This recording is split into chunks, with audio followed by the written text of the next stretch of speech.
Emily Dalton walked barefoot through the ashes of her childhood home, while her brother Caleb watched through the lens of a hidden camera, knowing he had captured a secret too horrifying for the world to believe. The town of Pinebrook was the kind of place where people didn't lock their doors and neighbors waved at each other from neatly trimmed lawns. It had a post office, a church, 2 coffee shops, and not much else. Everyone knew everyone, or at least thought they did. At the edge of town sat the Dalton family home, a wide, weathered house with peeling paint, overgrown hedges, and windows that always seemed just a little too dark. People whispered about that house.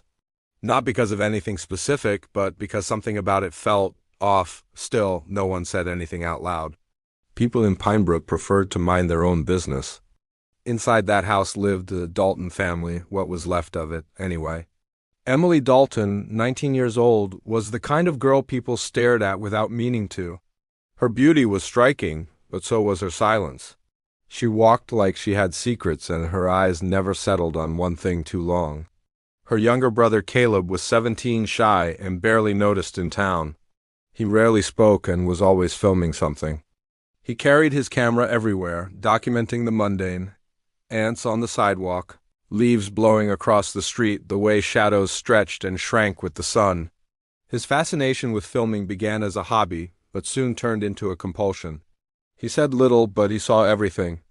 Emily and Caleb's parents had grown increasingly distant over the years.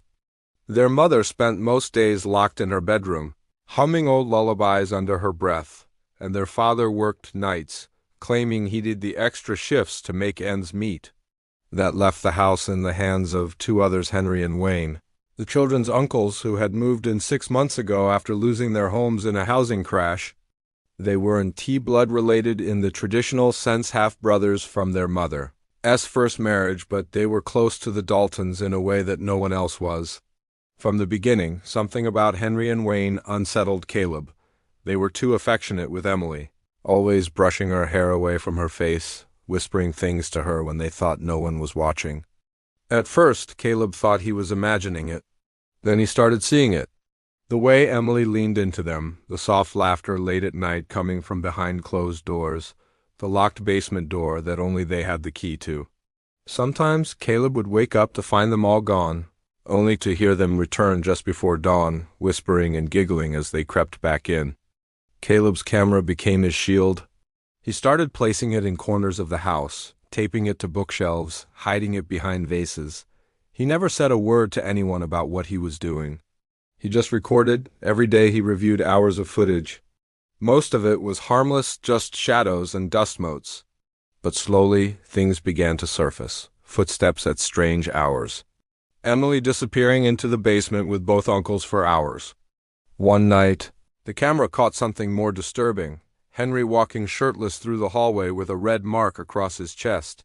Emily followed him seconds later, her dress torn and barefoot. Her face was blank, her eyes glazed over. That same night, Caleb saw her burning something in the fireplace, papers, photos, maybe letters. He didn't know what they were, but her hands trembled as she did it. The more he watched, the more Caleb understood something was deeply wrong. Emily wasn't just being manipulated, she seemed to be part of whatever was happening. She smiled at the uncles in a way she never did to anyone else. She obeyed them without question. Caleb found her diary one morning, hidden under her mattress. It was filled with cryptic passages and strange drawing circles filled with symbols. Names crossed out in red ink, passages about cleansing the family line. One entry read, "The vessel must be unbroken. Desire binds the blood. Soon the brother will see." The words chilled him. They felt like a warning or maybe a prophecy. From that day, Caleb stopped trying to understand. He started planning. He placed more cameras, recorded more footage, and backed up everything to an encrypted hard drive. He didn't know what he was going to do with it yet. He just knew he needed proof. Life inside the Dalton house began to fracture further. Their mother's behavior became even more erratic. She started scratching the walls with her fingernails, muttering phrases that didn't make sense. "The blood knows," she'd whisper. "The circle closes."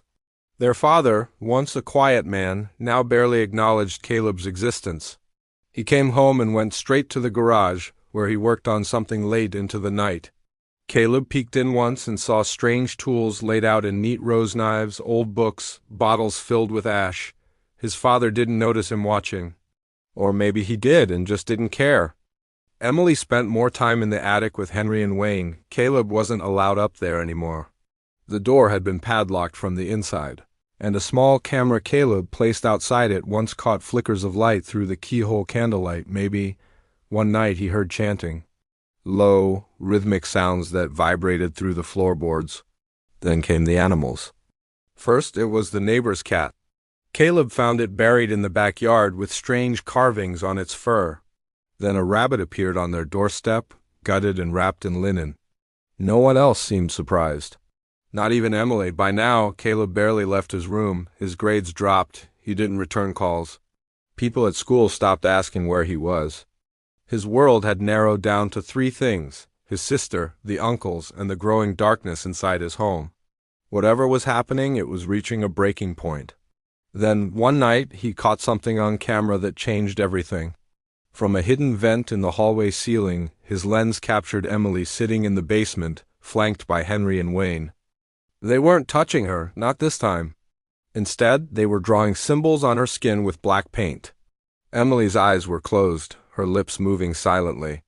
In the center of the basement floor was a symbol A circle within a triangle, painted in blood. Caleb zoomed in. Inside the triangle, written in jagged strokes, was his name. That night, Caleb stopped being afraid. He started preparing for war. Caleb didn't sleep for the next 2 nights. His body moved, but his mind stayed frozen in the image of his name written inside a blood-drawn triangle on the basement floor. He played the footage over and over, studying every frame. Emily, sitting in stillness, eyes shut, while his uncles painted her arms and whispered something he couldn't make out. The way her lips moved in sync with theirs, the way the blood looked fresh. This wasn't just twisted behavior, it was a ritual, something ancient, something dangerous. He began checking every camera more obsessively. The attic lens, the hallway vent cam, the basement corner, and even the one hidden inside a hollowed-out book in the living room. Each day, he gathered fragments, hoping they'd form a picture, and they did, just not the one he hoped for. Emily had changed, in ways no normal person could. Her movements were slower, more deliberate. She wore the same long white dress every day, no matter the weather. Her hair, once clean and tied up, now hung wild around her face. She didn't blink as much. Her eyes felt locked onto something beyond reality, like she was always staring through walls or people. The uncles had changed too. Henry stopped leaving the house. Wayne began carrying a satchel filled with rolled-up papers and small glass vials. Caleb once followed him down to the basement and waited. 30 minutes later, Wayne came up without the bag, his hands covered in something dark. He didn't wash them. He just went upstairs to Emily's room. In the diary Caleb had stolen from Emily's room, new pages had appeared. He found them tucked inside the mattress, separate from the original book. The writing had changed, no longer careful, almost manic. Large lettering, strange languages, and chilling lines like, "The brother bleeds last," and "Fire shall mark the passage." Most disturbing was a sketch of their family tree, with everyone's name crossed out except for Emily's and Caleb's. Caleb started recording voice memos. He didn't trust anyone. The tapes were too dangerous to share publicly, so he began narrating his thoughts on a second device, hidden inside his school bag. He whispered as he walked through town, telling the recorder what he saw, what he feared, what he believed was coming. It was on one of these recordings that he captured something strange.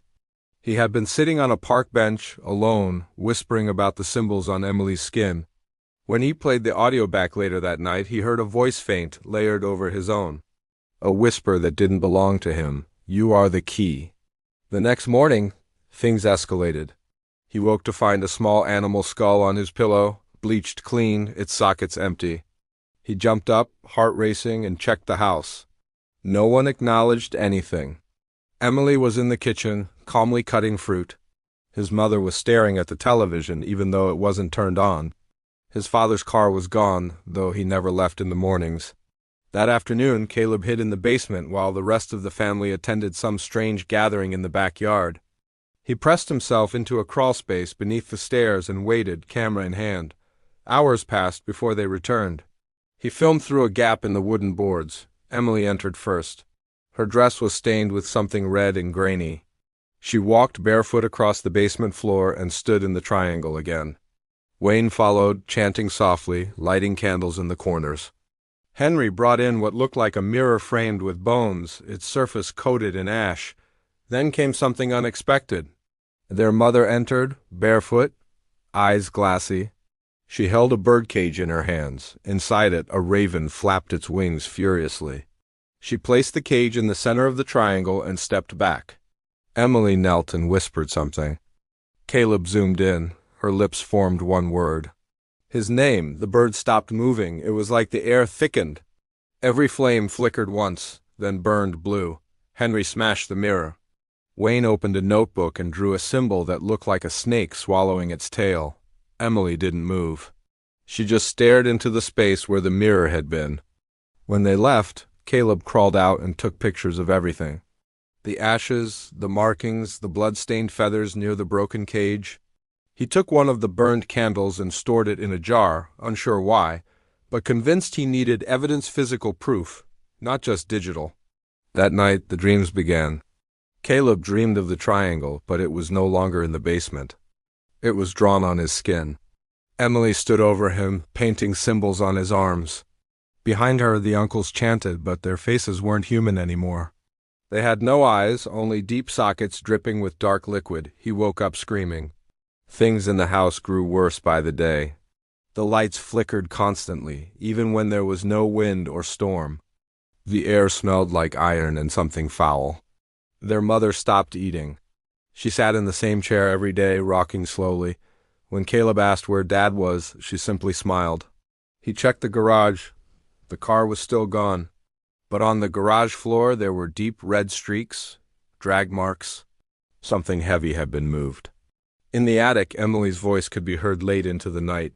She spoke to no one, sometimes laughing, sometimes sobbing. Once, Caleb heard her say his name in a long, drawn-out whisper that stretched into silence. He pressed his ear to the ceiling and didn't breathe. His final straw came when he found a drawing on his bedroom wall, not painted scratched into the plaster. It was a perfect match for the blood triangle in the basement. In the center again was his name. Caleb packed a backpack. Hard drives, cameras, notebook, voice recorder, and the candle. He knew something terrible was coming. And he was no longer just watching it. He was part of it. The air inside the Dalton house felt different now, as if it carried weight, like something invisible pressing down on every surface. Caleb had stopped trying to act normal. There was no normal left. He moved through the house like a ghost, avoiding the family as much as possible, collecting footage, tracking movement, and reviewing his recordings for patterns. He no longer went to school. His teachers sent emails, but he never responded. They eventually stopped trying. Pinebrook was the kind of town where people assumed families handled their own business, even when they shouldn't. It was late July when Caleb overheard something that made his blood run cold. From a camera he had hidden in the kitchen light fixture, he captured a hushed conversation between Henry and Wayne. They spoke in fragments, but one phrase stood out. "The ceremony is set. The vessel has accepted. The boy must be bound." There was no doubt in Caleb's mind they were talking about him. They had been leading up to something. The drawings, the blood, the chants. He wasn't just witnessing a twisted family secret. He was the final piece of it. He tried going to the police, but stopped himself just before stepping into the station. How could he explain what was happening? That his sister was involved in a blood ritual with their uncles. That he had been filming them for weeks and had evidence of cult activity, maybe even a murder? He had no proof that would hold up. Everything was buried in shadows and symbols. No one would believe him. And worse, if they did, the wrong person might hear about it first. He couldn't risk it. Caleb returned home with a new plan. He would catch the entire ritual on camera. Every chant, every act, every drop of blood. He'd record it all and send it out to every journalist, every forum, every truth seeker he could find. He needed undeniable evidence, something so raw it couldn't be denied or buried. But to do that, he needed to know when the ceremony was happening. He got his answer 2 days later. In Emily's room, buried beneath the floorboards, he found a small, leather-bound book. It wasn't a diary, it was something older. Its pages were brittle, its symbols hand-drawn in fading ink. Caleb couldn't read most of it, but one passage was clear. On the 7th moon of fire, the circle closes, blood for blood. He who is marked shall awaken the old path. He checked the calendar. The 7th full moon of the year was only 3 nights away. That night, Caleb began setting up. He disguised cameras in every room of the house. In vents, under furniture, behind picture frames. He even placed one inside a smoke detector above the living room. His final camera went into the basement, wedged into a hollow spot behind the boiler. From there, he had a clear view of the ritual site, the triangle drawn in ash and blood, the wall symbols, the candles that had melted and reformed dozens of times. The pit in the ground had returned too. Caleb didn't know what it was for, but he feared it was meant for him. The following day, the house was unnaturally silent. His father was nowhere to be found. His mother had stopped rocking. She sat upright now, staring at nothing, her hands resting calmly in her lap. When Caleb walked past her, she tilted her head and whispered, "It will be beautiful." He didn't reply. Emily remained in the attic most of the day. Through his cameras, he watched her draw on the walls, mutter phrases, and light small fires in a metal dish.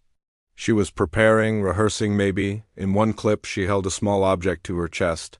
It looked like a photo. Caleb zoomed in later and realized it was a picture of the two of them as kids, smiling at a beach. She had cut her own face out of it. As night fell, Caleb made one final move. He set up a decoy in the living room, his own body, or at least the illusion of it. He stuffed his bed with clothes, arranged them under a blanket, and placed a wig from one of his mother's old costumes on the pillow. Then he swallowed 2 sleeping pills not to sleep, but to appear drugged. He lay on the couch, motionless, breathing shallowly, waiting for them to take the bait. Hours passed. At 2:13 a.m., they moved. Emily descended the stairs in her white dress, her face painted with black smears. Henry and Wayne followed shirtless, bodies marked with strange inked symbols. Their mother came last, holding a candle in each hand. They surrounded him, whispering. Wayne placed a silver bowl on the table. Henry held a knife. Emily reached out and gently touched his forehead. That's when Caleb sprang to life. He grabbed the hidden knife from beneath the couch cushion and plunged it into Henry's neck. Blood sprayed across the room. Henry dropped immediately, hands clutching the wound. Wayne screamed and lunged, but Caleb was already on his feet. He swung wildly, the blade connecting with Wayne's shoulder. Emily didn't move. She stood frozen, watching, her eyes wide and unblinking. Wayne tackled Caleb, knocking them both into the floor. The knife skidded across the wood. Wayne's hands wrapped around Caleb's throat, squeezing. Caleb kicked, clawed, reached blindly. His fingers found the candle. He swung it, smashing it into Wayne's face. The man howled, stumbled back. Caleb grabbed the knife and drove it into his chest. Once, twice, a third time. Silence. Only the sound of his mother's soft humming filled the room. Caleb stood, dripping in blood. He turned toward Emily. She smiled at him and opened her arms as if waiting for a hug. Her dress was soaked in red. Her eyes glowed in the candlelight. He didn't move. He didn't speak. He turned and walked out of the room. Upstairs, he gathered every camera, every memory card. He uploaded the footage to 5 different encrypted cloud drives. Then he called the police. When they arrived, he met them at the door shirtless, blood-covered, and silent. Inside, they found 2 bodies, one barely breathing mother, and a girl kneeling in the middle of a ritual circle, humming. Caleb didn't resist arrest. He told his story without emotion. He showed them the tapes. At first, they thought he was delusional. But the footage made everything undeniable. The press called it a family cult, a suburban nightmare, a horror born in plain sight. But Caleb knew the truth. The ceremony had failed, but only just.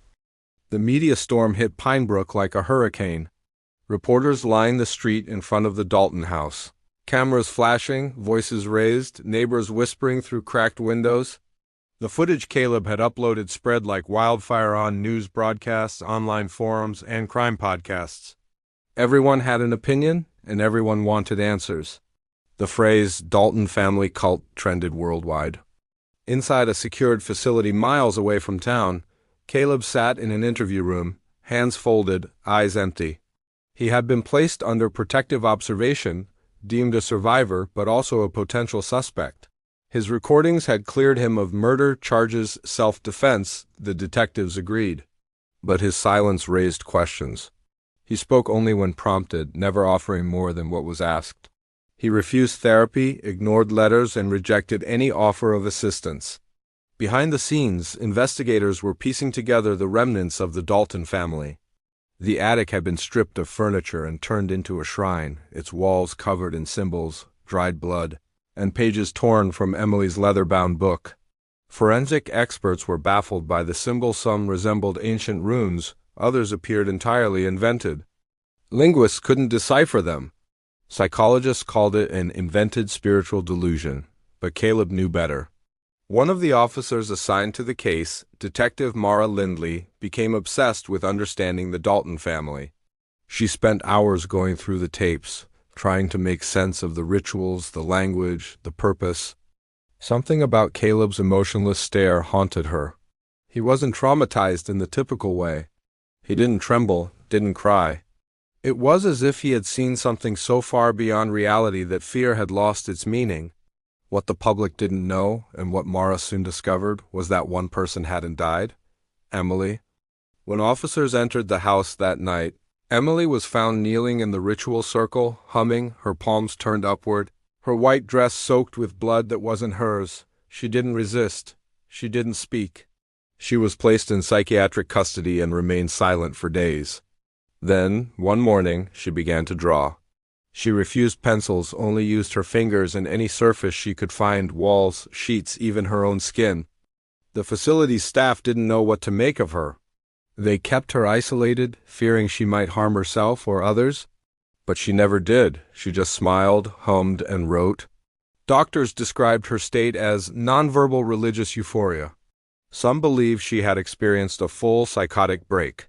What disturbed Mara most was a report that Emily had drawn a new symbol, one not found in the house. It was a triangle, like before, but inside was a spiral that hadn't been seen in any previous footage. Next to it, she had written the word return. Meanwhile, back at the Dalton property, strange things began happening. Crime scene technicians reported electronics failing in the basement. Lights blew out. Laptops froze. The basement triangle, once dry, was now visibly wet to the touch, as if it had been freshly painted, even though the house had been sealed off. One technician claimed he heard humming through his earpiece while working in the attic, even though he was alone. Another swore he saw a shadow pass across the hallway camera feed when no one was present. After 2 staff members resigned, the police shut down all further evidence collection inside the house. Caleb was informed of none of this, but he felt it. In the facility, he started waking up at exactly 2:13 a.m. every night, the same time the ceremony had begun. He began drawing too, like Emily, not symbols but maps, places he'd never been, locations he couldn't name. One of the guards found him carving a circle into the cement floor of his cell with his fingernail. He was moved to a different room, but the drawings continued. A month after the murders, Emily finally spoke. A nurse reported that she whispered a phrase 3 times before going silent again. "The bond is incomplete?" When asked what it meant, she smiled and closed her eyes. That same day, Caleb received a letter with no return address. Inside was a single page folded neatly. It contained only one sentence written in red ink: "The gate is not closed." Caleb didn't tell anyone about the letter. He memorized the phrase and burned it in the facility's bathroom trash can. That night, he stared into the mirror for hours, trying to see something that wasn't there. But he felt it. A tug, deep in his chest, like gravity pulling him toward something unseen. Detective Mara, still digging into the history of the Dalton family, uncovered something buried in the town's archive, an incident from 1984 involving a different family on the same land. A father, mother, and 2 children were found dead in what police at the time called murder-suicide with occult elements. The symbol drawn on the floor of that crime scene matched the one Caleb found in Emily's book, a triangle within a triangle. She brought the file to her superior, but he dismissed it as coincidence. Frustrated, Mara reached out to a folklore expert from a nearby university. He identified the triangle symbol as a variation of an ancient sigil representing cycles of blood and renewal. A calling mark, he called it. A tether. Mara went back to review Caleb's original footage. In one frame, just before the uncles perform the ritual, Emily glances at the camera dead on. Her eyes lock onto the lens as if she knows it's there, as if she sees through it. That frame haunted Mara. She printed it and pinned it above her desk. Weeks passed. The town quieted down. The story faded from headlines. The Dalton house was scheduled for demolition. Emily remained unresponsive. Caleb was nearing release under strict supervision. Then, the night before demolition, the house caught fire. No one was inside. There were no power sources, no lightning strikes, no trespassing. Yet flames consumed the structure, starting in the basement. The fire team reported something strange. The triangle on the floor didn't burn. Everything else turned to ash, but that symbol remained, scorched into the earth itself. Caleb was watching the news in the facility common room when the report aired. He didn't react, but when the camera zoomed in on the unburned symbol, his lips moved. Not enough for anyone to hear, but the guard watching him swore he whispered something. Later that night, Caleb found a small feather on his pillow. Black, like a raven's, he didn't ask how it got there. He knew. The morning after the Dalton house burned to the ground, Caleb stood barefoot in the center of his room at the psychiatric facility. The feather was still clutched in his hand, slightly curved, glossy black, and cold to the touch. He hadn't slept. He hadn't spoken. For hours he stood perfectly still, staring at the pale blue wall across from him as if it were a window to something far beyond. The staff tried to engage him, but he refused food and ignored their questions. By the afternoon, doctors considered sedation, but before they could act, Caleb finally moved. He walked calmly to the door, placed the feather on the floor outside it, then turned and returned to his bed. He lay down, closed his eyes, and whispered one word, "Ready." That night, a nurse found him sitting upright again, eyes wide open, unblinking. His fingernails were caked with dirt. On the wall above his bed, written in black smears from some unknown source, was a symbol that hadn't appeared in any of his earlier drawings. It was a spiral inside a jagged circle, with 3 lines slicing through it vertically.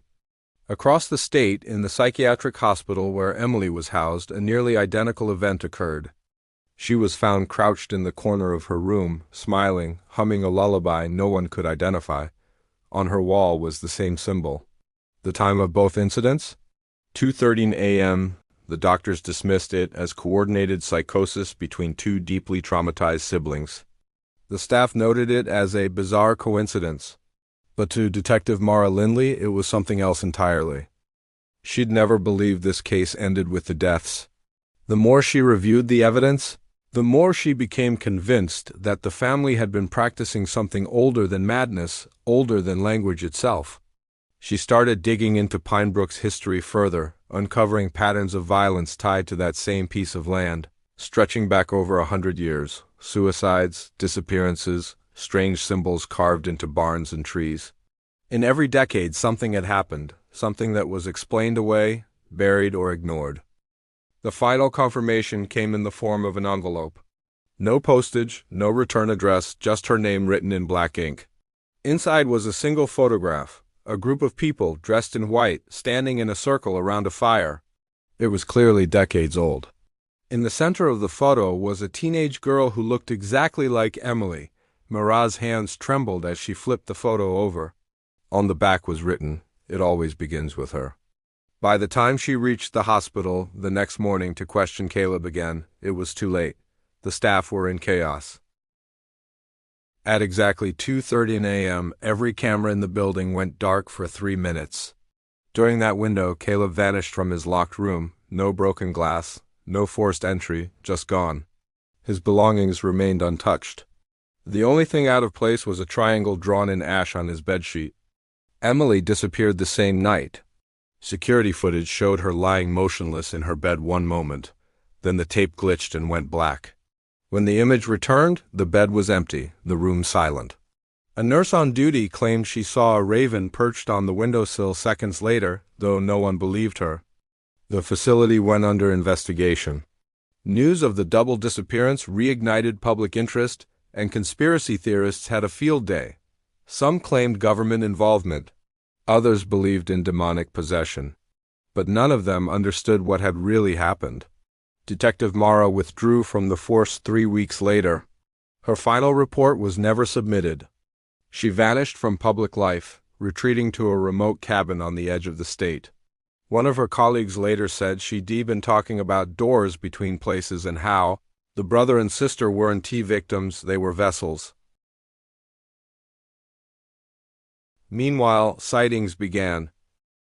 First in Pine Brook, then in nearby counties. Reports of a boy and a girl walking hand in hand through empty streets at night. Always barefoot, always silent. One woman claimed she saw them outside her window just before her daughter went missing. Others spoke of strange markings appearing on their walls. More disturbingly, across the country, a wave of murders and disappearances began to mimic the Dalton case. Families torn apart, symbols drawn in blood. Ritualistic scenes recreated with eerie precision. But no suspects were ever caught, only rumors of a pattern. In the months that followed, whispers of a new cycle began spreading on obscure message boards and encrypted forums. Photos of Caleb and Emily appeared sometimes blurry, sometimes clear, always recent. They hadn't aged. They hadn't changed. In each image, they were smiling. The footage Caleb had originally uploaded once seen as a horrific family tragedy was now being studied by fringe scholars and occult investigators. One group, calling themselves the Spiral Faith, claimed that Caleb and Emily had completed a ritual meant to awaken something buried long ago. They believed that what the world had witnessed wasn't an isolated incident, but the beginning of a wider movement, a cleansing, a rebirth. And then came the fires. 12 homes burned across different states. Each one located in small towns, each one linked to families with strange histories. At the scene of every fire, investigators found the same unburned symbol scorched into the ground. The spiral. With it, rumors of chanting in the woods, of children humming lullabies that no adult could place, of drawings found in school notebooks that no teacher could explain. But no matter how many people tried to stop it, to trace it, to understand it, the pattern only spread. The brother and sister had vanished, yes, but their presence lingered in symbols, in whispers, in eyes glimpsed in the dark just before waking. Back in Pine Brook, the lot where the Dalton house once stood remained fenced off, declared unsafe, but no one ever walked near it. Not even vagrants. No animals passed through. The grass grew too tall, the trees tilted away. The land rejected everything except silence. One night, a teenage boy broke in on a dare. He brought a flashlight and his phone to record the adventure. He never made it out. His phone was found days later, screen cracked, battery drained. The last recorded video was 6 seconds long. In it, there is only darkness, then a girl's voice humming and a boy whispering, "You're not ready." Then silence. Because once the circle is drawn and the vessel awakened, it doesn't matter who closes their eyes. The darkness is already inside,